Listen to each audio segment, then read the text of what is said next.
Recall that the protons and neutrons are located inside the nucleus. Now, in terms of mass, the protons and neutrons are heavier compared to the electrons. Although the nucleus is small compared to its surroundings, but because of the mass of protons and neutrons inside, it makes the nucleus very massive. Generally, the elements represented by nucleotide. X, here this is the symbol of nucleotide symbol. X is the symbol, represents the symbol of element. A here represents the symbol of mass number. Z here represents the atomic number. And C here represents the charge. Now, for example, calcium. Calcium has a symbol of big letter C and small letter A. Now here, it indicates the mass number. So the mass number of calcium is 40. The lower part is the atomic number, and the atomic number here is 20. And here this part is the charge, which is positive 2. Now in order to get the mass number, here's the formula. Number of protons plus number of neutrons. That's the formula of getting mass number. And also how to get the number of electrons. So here is the formula: mass number minus number of protons or atomic number. Now,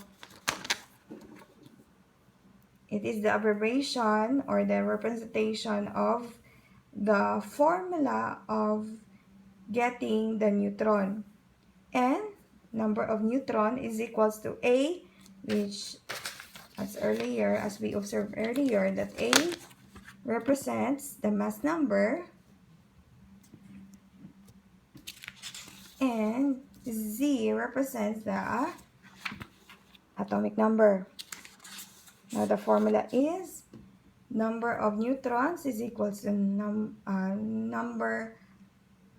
number minus atomic number, or you may use also the number of protons. Okay. Now, for example, sulfur. Sulfur has a symbol of S. Now, this is the part of mass number. Very good. This is the atomic number. And that mass number of sulfur is 32. 16 is the atomic number of sulfur. Now, here, atomic number indicates, remember this one, atomic number indicates the number of protons and electrons. Now, since the atomic number of sulfur is 16, automatic, as I said, the atomic number indicates the atomic number of the number of protons and electrons. So it will be 16 for the protons. The number of protons will be 16, and the number of electrons will be 16. Now, how to get neutrons? The formula is mass number minus number of protons or atomic number.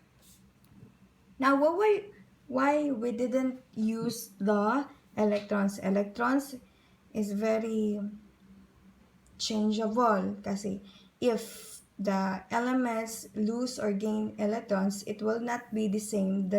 It will not be the same of the number of protons.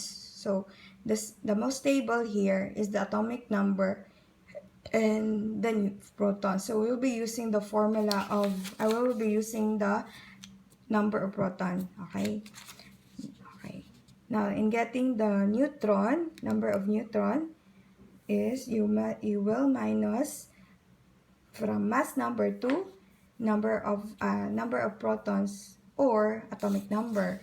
So the atomic number of the mass number of sulfur is 32.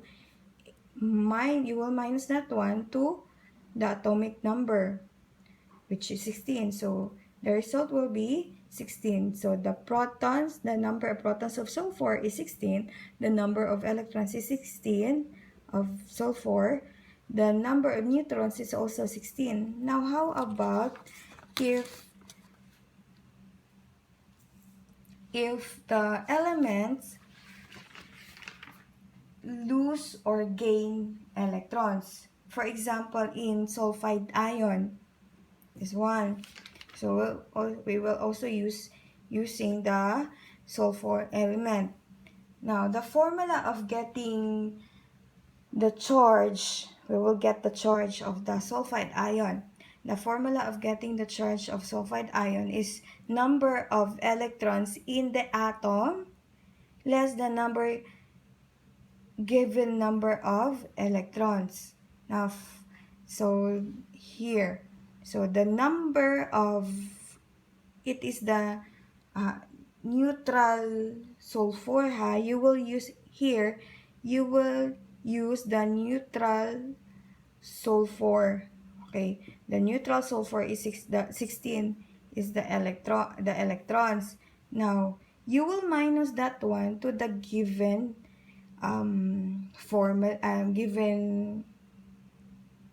given number of electrons. So in your book, you just use your book, which is 18. Now, to get the charge, you will minus 16, which is from the neutral sulfur. You will minus that one to 18, which is the given charge, the given electrons in your book.